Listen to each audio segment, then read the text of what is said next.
Police প্রশাসনে failure. Commissioner ও দেখা করতেই চায় না, মানুষের সাথে কথা বলতেও চায় না, দেখা করলে বলে সব ঠিক আছে। উনি নাকি বলে কোনো অসুবিধা নাই, কোনো মানে অপরাধমূলক কোনো কাজই হয় না, খুব শান্তি পাওয়া গেছে। सिलीगुड़ी और आसपास के क्राइम जैसे बलात्कार, ड्रग तस्करी और माफिया गतिविधियां बढ़ रही है। जनता परेशान है लेकिन प्रशासन चुप है।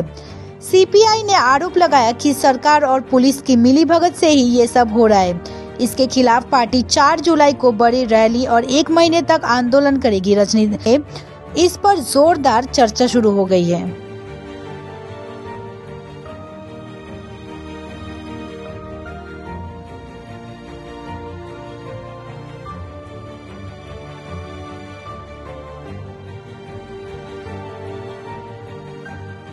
আমরা জেলা থেকে প্রেস কনফারেন্স ডাকা হয়েছে।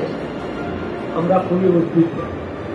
এই সময়কালে শিলিগুড়ি এবং আশেপাশে অঞ্চল ধরে যেভাবে আইন শৃঙ্খলা একবারে ভেঙে গেছে, আইন শৃঙ্খলা বলে কিচ্ছু নাই, ডাকাইতি, চুরি, দাদাগিরি, মস্তানি, বিভিন্নভাবে বিভিন্ন মাফিয়ারা মানুষকে ভীষণভাবে হয়রানি শুরু করেছে।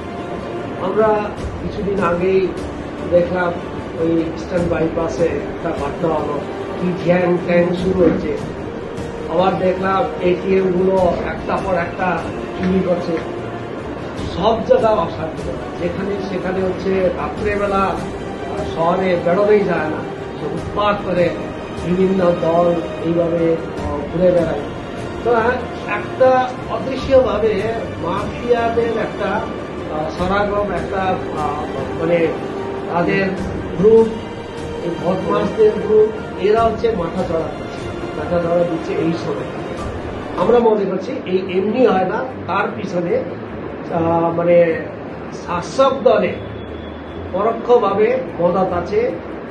আমরা দেখেওছি কয়েকটা ঘটনাতে, যারা আলটিমেটলি দেখা গেল তারাই হচ্ছে শাসক দলের সাথে তাদের হাতাহাত আছে কিংবা শাসক দলের মদত করছে।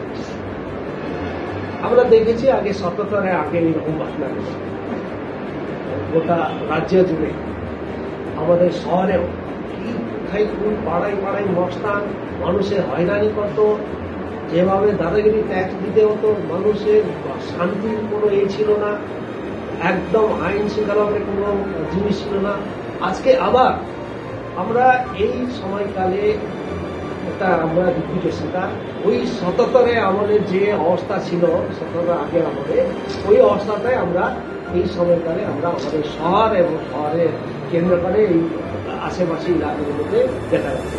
শুধু আমাদের জেলার কেন, এই আশেপাশে জেলাগুলোতেও, গোটা নর্থ বেঙ্গল, গোটা রাজ্যতেও এইরকম একটা অবস্থা, আইন শৃঙ্খলা ভেঙে দেওয়ার এইরকম অবস্থা হয়েছে।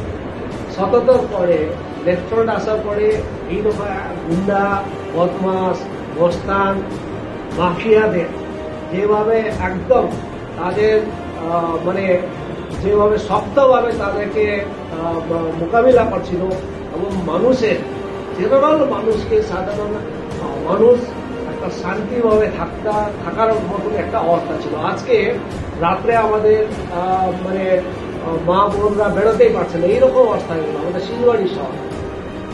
অনেক শহরের বিভিন্ন অঞ্চলে দেখি বিভিন্নভাবে ধুলোবাড়ি কাজগুলো এত বাড়ছে, মানে খুব নোংরামি কাজগুলো আমরা দেখছি। এই সময়তে আমরা সর্বত্র শিলিগুড়ি শহরে একটা কেন্দ্র হয়েছে ড্রাগসে একটা মাফিয়া চলছে, এবং ড্রাগস নিয়ে টিএমসিরাও তাদের দলে কিছু কিছু অভিযোগ করে, যেভাবে ল্যান্ড মাফিয়া নিয়ে আমরা যত না বলি তার থেকে বেশি তাদের মধ্যে থেকে অনেক লোকজন তাদের নিজের দ্বন্দ্বগুলোকে, আমরা দাঙ্গিগুলোকে, তাদের কন্ট্রাডিকশনগুলোকে আমরা শুনতে পাই।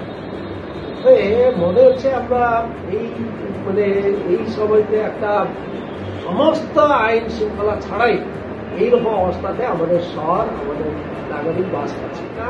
সব থেকে খারাপ অবস্থাতে আমাদের শহর খারাপ দিকে যাচ্ছে।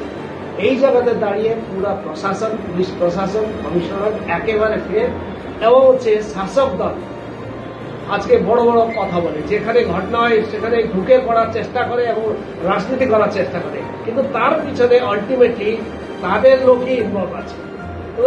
এই জায়গাতে দাঁড়িয়ে হচ্ছে আমরা ভারতের কমিউনিস্ট নির্বাচনী দার্জিলিং জেলা কমিটি আমরা ঠিক করেছি জনগণের সাধারণ মানুষের নিরাপত্তা, মহিলাদের নিরাপত্তা এবং হচ্ছে আইন শৃঙ্খলা মানে সক্রিয়ভাবে থাকতে হবে, এটা নিয়ে আমরা ধারাবাহিকভাবে আন্দোলন করি। সাধারণ মানুষের জমি যেভাবে দখল করার চেষ্টা করে ভূমাফিয়ারা, তার ভূমাফিয়া আপনি জানেন গজলডুবাতে কাদের কাদের নাম উঠেছিল। রামকৃষ্ণ মিশনের যে স্বামীজিকে কিডন্যাপ করা হলো, আজ পর্যন্ত তার কোনো তার সুরা হয় নাই। গজলডুবাতে অনেক পত্রপত্রিকার নাম উঠল, তার কোনো সুরা হয় নাই।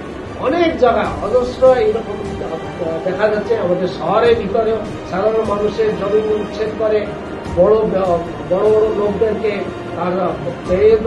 তাদের হাতে দেওয়ার জন্য উঠে পড়ে লেগেছে। সে প্রশাসনের যারা আছে, কর্পোরেশন যারা আছে, তারাও এইসব কাজে যুক্ত আছে। সর্বত্র হচ্ছে একটা খুব খারাপ অবস্থাতে যাচ্ছে।